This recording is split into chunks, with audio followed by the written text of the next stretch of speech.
Welcome back, vinyl community. This is Tom Robinson. I know this is a little late in the game for this Vinyl Tag 2023 101 albums, but I had all the albums pulled out like a week ago. So I'm just going to go ahead and do it. This is for Dan at Dots and Loops. And let's start here. Todd Rundgren involvement, XTC, Skylarking, 1986. He produced this album. A title with fewer than 5 stars. Bark by Jefferson Airplane. Not a great album. Pretty As You Feel is great though. A record from high school you still own. Well, I owned quite a few still from high school, but just can't stop it from the English Beat. A record you were supposed to like but don't. Smiley Smile by the Beach Boys. This has had a lot of revision over the years, and I really don't get the hype. I mean, it's really not that great of a listen. I mean, Heroes and Villains, Good Vibrations are great, but the rest is, I don't know. I don't understand the hype. But the best version of Wonderful to me is on the Smile Session box set with just Brian Wilson playing the harpsichord and singing solo.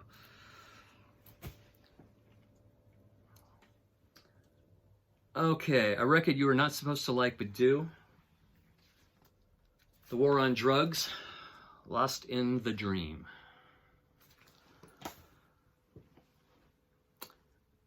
Three Degrees of Separation. Here we go. David Crosby once had a fling with Joni Mitchell, who once had a fling with Leonard Cohen, who once had a fling with Janis Joplin. First soundtrack I ever owned was the Beatles' Hard Day's Night soundtrack. My sister got me this at a used record store back in the early 70s. I think it was like 5 or 6. A good $5 album that you should own. I suspect that's just an everyday kind of record. Moondance, Van Morrison. A record that defined me over 25 years ago. Radiohead, OK Computer. A record that rhymes with orange. That was pretty difficult, so I just pulled out this Randy Newman record, Born Again. Hard to find record from a popular artist. This one's very hard to find. This is only a UK pressing of a best of Small Faces from the late 60s period. Autumn Stone. Most common record found in my collection, of course, this one, Rumors. The 2 farthest records not in common in your collection. Pat Metheny, how about Pat Metheny, American Garage, paired with Black Flag Damaged? Pretty opposite, pretty opposite.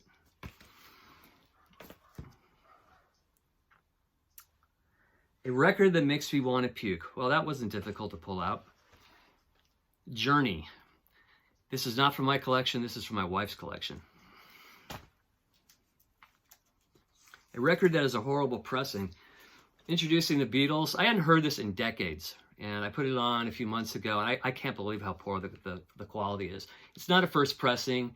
It probably came out in the early 70s, 71 or something like that, 72, but after hearing all the remixes and remasters over the years, this is, a bad listen. A very nice sounding record. Steely Dan Asia. Best inner sleeve. Well, this is for personal reasons. REM Reckoning. And the reason why I like the sleeve is it's signed by Bill Berry from REM, the drummer. Back in 1984, when I saw them at the Greek Theater in LA. A cover you can't stand, but a record you love. Everything But the Girl, Love Not Money, their second album. Fantastic album, but the cover is a little piss poor, no pun intended. A record that is too long, but it has some good songs. Tusk, Fleetwood Mac. A record that makes me cry, well, just about any record from Joan Baez makes me cry. Her voice is so beautiful, I can only stand it for maybe 5 minutes. A workout record. How about a little Ace of Spades by Motorhead? I own this record because someone said I should. A friend of mine said, get this record. He played it for me. I bought it immediately. This is my favorite Damned record, Strawberries. Flawless from start to finish. A record that sounds totally different than you thought it would. I heard something on NPR radio about this record, and I expected something different. Auto Salvage from the late 60s.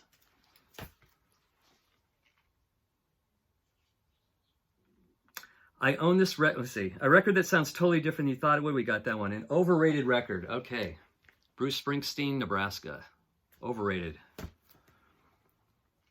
An underrated record. Hatfield in the North, the Rodders Club. It's like a prog, jazz fusion type record. Not a lot of people talk about this in prog blogs or prog videos, but stellar. It stands out among all the prog records to me. It's probably in my top 3 of all time. It's otherworldly. Fantastic. A record you have no idea why you own it because you've never listened to it. I've had this forever in my collection and never opened it even. I know it's a good record, but from what I've heard, but someday I will open it and play it before I die. A record that makes me levitate, Cockatoo Twins, Bluebell Knoll.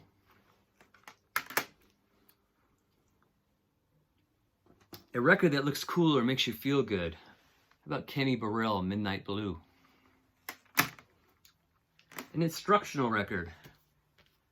Timothy Leary, Tune In, Turn On, Drop Out. A record that heals. Love this album. George Harrison, All Things Must Pass. Very healing. A record with bad graphic design. I'm going to go with this Kinks record from '84. Decent record, but horrible 80s graphic action going on there. Word of mouth. A record that changed for me over time. Genesis, The Lamb Lies Down on Broadway. It's now one of my all-time favorite records. Took me a while to get through each side and to dig all the sides, but I love all of it now. I think it's one of the best prog rock records ever. Kurt Cobain Ruined It All. 80s fun. How about Billy Idol, Rebel Yell? All right, let's go down the list a little bit here. A record that made me high. First time I heard this was maybe just a little over a year and a half ago. Never heard this artist, never heard this album. Picked it up from some good critical critiques I heard. And this made me high the first time I heard it. It's so incredible. Judy Sill, by the way. A surprising dance record. How about a little Ramones? Rocket to Russia. A maddening record. Very dark. Some songs very eerie, but also 5-star. Big Star Third. A short record. Nick Drake, Pink Moon. Definitely under 30 minutes.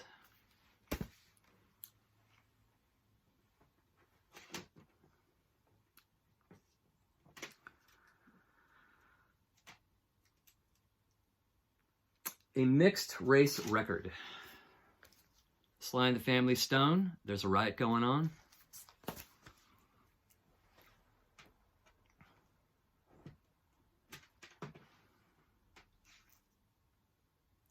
Most eclectic record. Lolita Nation, Game Theory. A record with no guitar. Crystal Silence, Chick Corea, and Gary Burton.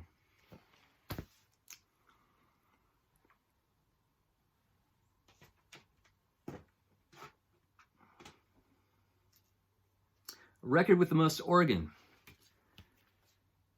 Brian Auger, Second Wind. A record with the best 80s rock ballad. How about Crowded House, Don't Dream It's Over?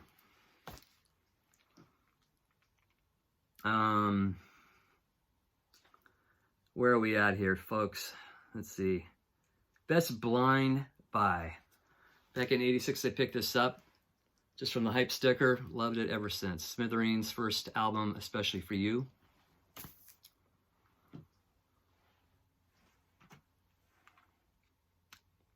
Arturo Records, Slow Jams. How about The Best of War?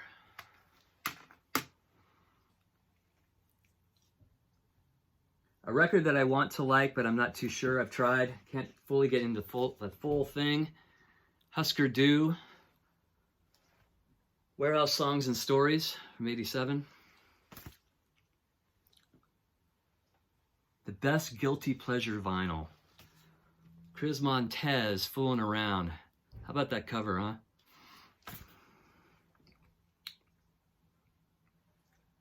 How about some hidden funk? A lot of nice hidden funk on the last Jimi Hendrix record here. Cry of Love. Jazz that no one knows that slays. How about Pat Martino's album Joyous Lake, killer record.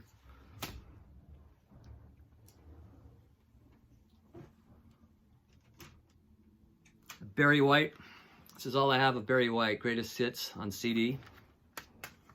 The 90s. Let's go with My Bloody Valentine, Loveless. Hold on one sec, folks.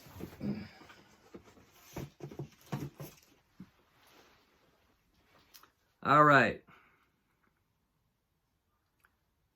Where are we? Okay, a record and concert memorabilia. First X album, Los Angeles. I saw them in Ventura back in 2010, and they had the same t-shirt on sale at the lobby, the Los Angeles t-shirt. A record that flopped. The last Jefferson Airplane album, Long John Silver. The one before it was pretty bad too, Bark, but I think this one was even more commercially bad. An independent record. Here's a group from the 80s called Love Tractor on a label called Big Time. A soul classic, Queen of Soul. I never loved a man the way I love you. 50s record. Chuck Berry, The Great 28.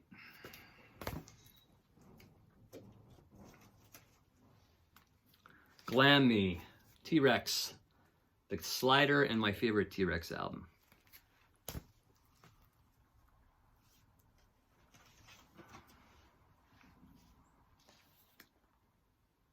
A worldwide album, I'm guessing something that everybody heard around the world. How about Sergio Mendes, 66, and Brazil, 66? A played out record, Dark Side of the Moon, most played. Not from me, but just played in general. Too much play.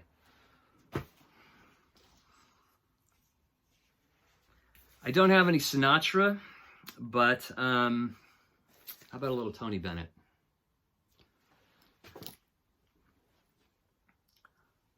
Lost British Invasion. How about Best of Chad and Jeremy? You don't really hear much about them anymore. Get Kinky. How about the Kinks' Percy? How about a penis transplant? That's what the album is about, but it has some wonderful ballads that don't really go with the storyline. Lady Rockers. It's got to be Chrissie Hynde for me. Pretenders. This is extended play.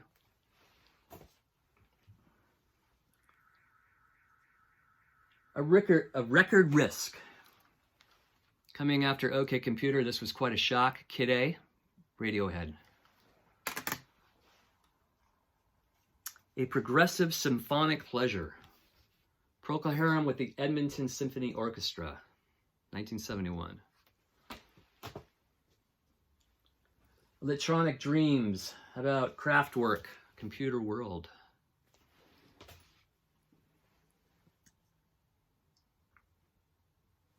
Let's go down the list a little bit. Okay. The Beatles and Why. I chose this. This is the first Beatle album I ever had. This is another copy I bought down the line, but this album was given to me, a really crummy version of it, scratched and everything, by a friend of my sister's. I played it incessantly, probably at age 6 or 5, and really made an impression on me, and I still think is one of the best American Beatle albums after Rubber Soul. Beatles' second album. Rockabilly. I don't have much rockabilly in my collection, but this is about the closest to it. Ricky Nelson.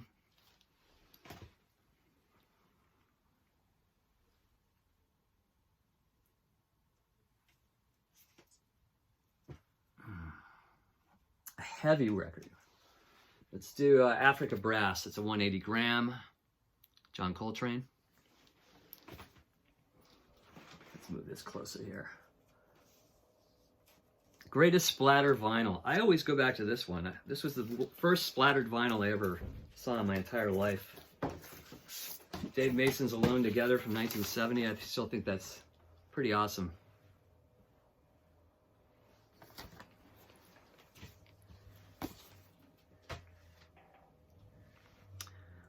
Got Ripped Off record. I got this on eBay. It has writing all over the back.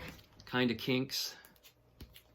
Only one of the few times I was really kind of ripped off on eBay. I can't remember what I spent, but it wasn't really worth the damage. Musty, crusty record you can't throw out. I don't know why I haven't thrown this out. I got this at a Rhino parking lot sale years ago, Best of Manfred Mann. The record is good, but the cover is all wrecked. Has writing all over it. And it is a little bit of crust. Speak and Spell. Kinks Preservation Act 2, a lot of announcements throughout the record. They don't hinder it for me. Records are flying and falling all over the place here, folks. Okay, here we go. Bad production album. I always thought the production on this Fresh Cream album was terrible compared to what later, what came after. Just, it sounds very like it was recorded in a tunnel or something. There's just no meat.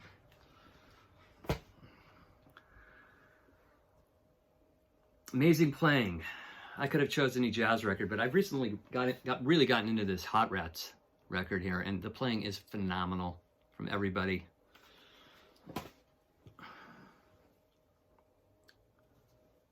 I Don't Get It record. I don't get why Neil Young went all techno on this record. I just can't get into this one. I kept it, but it is well worth it for some humor, though.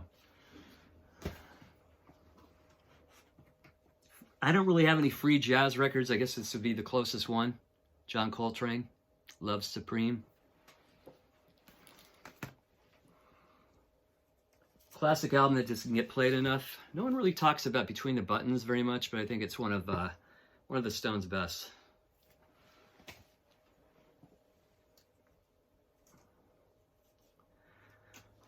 Band that only made one good album. Moby Grape, their first album is absolutely flawless, but I don't really like any of the rest of their catalog. Tragic Story album. I don't really need to tell you why. A few weeks before this was released, or after this was released, we know what happened, so quite a tragedy.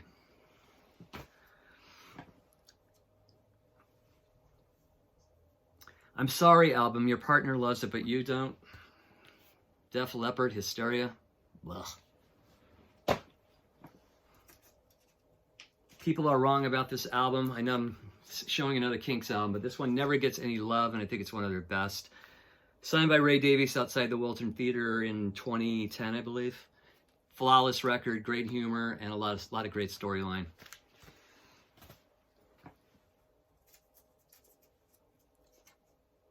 The go-to of all go-to albums, I always go to this one a lot. Steely Dan, Pretzel Logic.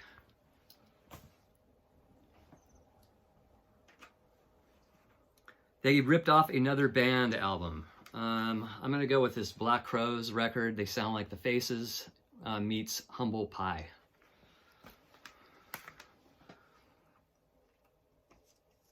A memory record is this Beatles Blue album. Am I holding it the right way? I don't know. I guess I am. But yeah, I waited for months to buy this. I think my mom ended up buying this for me the last day of 8th grade. And I listened to it all summer through 73 with a lot of good memories.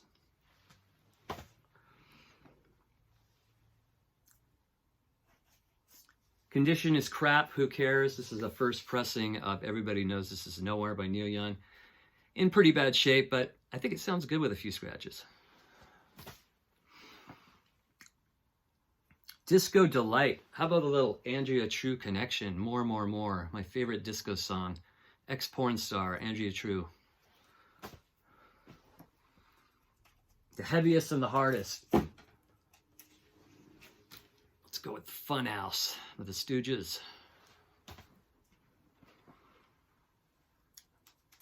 I Blush album, Erotic City. How about Prince, Dirty Mind?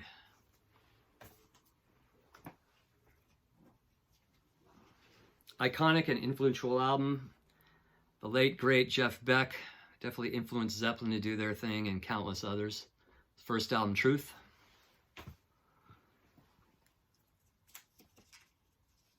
Great Smart, Get Smart album. They did something else in life, like an invention.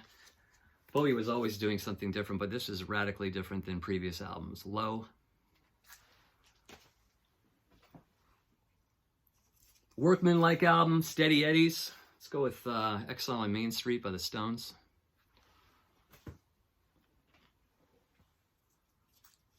I'm Clever, best lyrics. Kinks again here. Life Goes On, great lyrics on that song. Harmonies, Simon and Garfunkel, Bookends.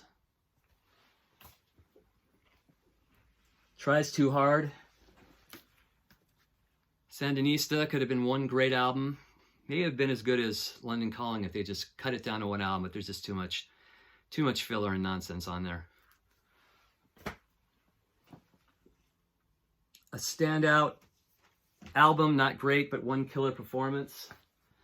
I'm going to go with Yes, the song Going for the One. The rest of the album I like. It's okay, but that one cut is just killer. Brave New Waves, a courageous album.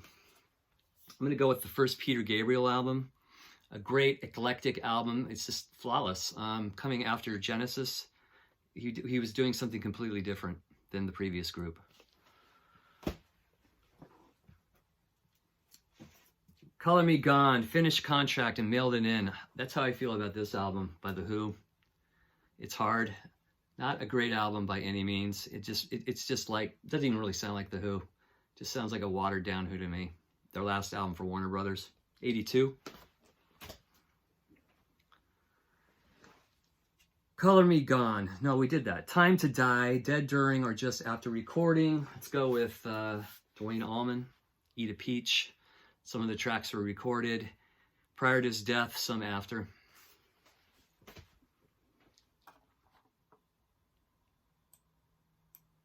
Sold My Soul to the Devil. Let's go back to Peter Gabriel. I mean, this isn't a bad album, but he's obviously trying to get a wider audience. I always thought of this as like a real yuppie album.